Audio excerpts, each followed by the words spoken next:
আসসালামু আলাইকুম রহমতুল্লাহি ওয়া বারাকাতুহু নাহমাদুহু ওয়া নুসাল্লি আলা রাসূলিল কারীম আউযু বিল্লাহি মিনাশ শাইতানির রাজিম বিসমিল্লাহির রহমানির রহিম বাবু বাস তিসাউবি ফিস সালাতি লিসজুদু। আজকের বক্তব্যের বিষয় হলো সালাতে সেজদার জন্য কাপড় বিছানো। আমি যে হাদিসটি তেলাওয়াত করেছি সূরা বুখারীর প্রথম খণ্ড পর্ব 21 অধ্যায় 9 হাদিস নম্বর রয়েছে 1208। হাদিস নম্বর হচ্ছে 1208, তার মানে 1208 নম্বর হাদিস। এখানে যে বিষয়টা হচ্ছে সাউবু শব্দের অর্থ হচ্ছে কাপড়। তাহলে আমরা এখন বর্তমানে মসজিদে অনেক ক্ষেত্রে দেখে থাকি কাপড় বিছানো থাকে, জায়নামাজ বিছানো থাকে, চট বিছানো থাকে, বিভিন্ন জিনিস বিছানো থাকে। কিন্তু এটির ধারাবাহিকতা আল্লাহ রাসূল বলেছিল যে যদি গরম থাকে তাহলে তোমরা কি করো, কাপড় বিছিয়ে সেজদা করবে। তাহলে সেখানে গরমের কথা তারা প্রত্যাখ্যাত করে তারা ধারাবাহিকভাবে কাপড় বিছিয়ে নিয়েছে।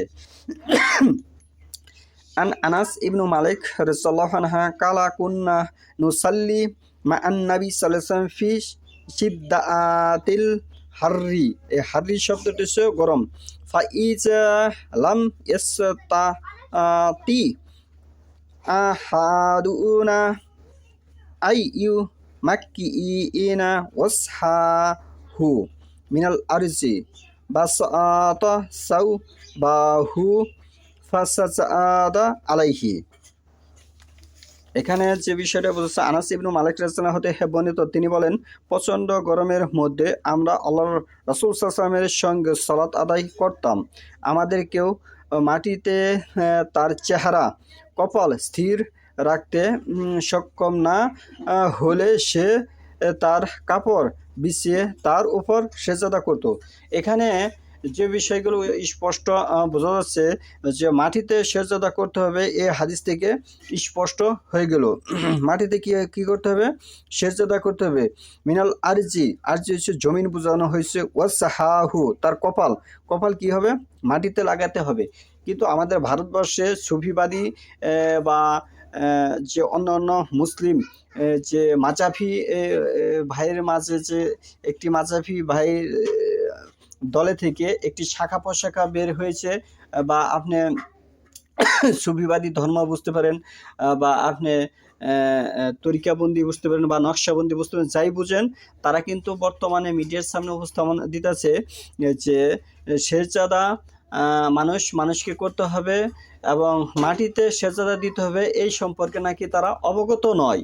তাহলে এটি বিষয় হচ্ছে এমন একটি বিষয়, আল্লাহ রাসূল সাল্লাল্লাহু আলাইহি ওয়াসাল্লামের 23 বছর ইসলামী জীবনে তার সমস্ত কথাই হচ্ছে কি, কোরআন এবং হাদিস। 23 বছরের যতটি কথা সে উপস্থাপন করেছে সমস্ত কথাটি কি, কোরআন। কেন কোরআন? আল্লাহ বলতেছে সূরা নাজমের 3 নম্বর আয়াতে, আল্লাহ রাসূল ব্যক্তিগত কোনো কথা বলেনি। ওমা ইয়ানতিকু আনিল হাওয়া, আল্লাহ রাসূলকে যা আমি বলেছি তাই বলেছে। তার মানে 40 বছর বয়সে তিনি নবীপ্রাপ্ত হওয়ার পর থেকে যে 63 বছর যে তার মোট আয়ু, তাহলে এখানে অবশিষ্ট হলো 23। এই 23 বছর ইসলামী জীবনে সে যত কথাই বলেছে সমস্ত কথাই সেটি কোরআন। সেটি কোরআন হচ্ছে দুই প্রকার, ওহি মাতলু, ওহি গায়রি মাতলু। ওহি মাতলু হচ্ছে আল কোরআন, ওহি গায়রি মাতলু সাল্লাল্লাহু আলাইহি ওয়াসাল্লাম হাদিস, যা সহিহ হাদিস দ্বারা সাব্যস্ত। তাহলে এই 23 বছরে তিনি যত কথা বলেছেন সমষ্টি কি, কোরআন। তাহলে এখানে এই হাদিস দ্বারা স্পষ্ট প্রমাণিত বোঝা যাচ্ছে যে সেজদা মাটিতে দিতে হবে। কিন্তু সুফিবাদী, নকশাবন্দি, তরিকাবন্দি তারা বলতেছে যে সেজদা দিতে হবে মানুষকে। তারা সরাসরি ইসলামের বিরোধিতা করতেছে বা রাসূলুল্লাহ সাল্লাল্লাহু আলাইহি ওয়াসাল্লামের বিরোধিতা করতেছে। এতে কারো কোনো মাথা ব্যথা নেই, কারো কোনো সমস্যা নেই। মানে এটি ইসলামকে তারা খেলার বস্তু হিসাবে বা ফুটবল হিসেবে তারা মনে করতেছে। এরকম ধরনের ইসলাম দিয়ে সমাজে বা দেশে বা গ্রামে কোনো কল্যাণ হবে না, বরঞ্চ এই ধরনের ইসলাম দিয়ে ধ্বংস বয়ে আনবে।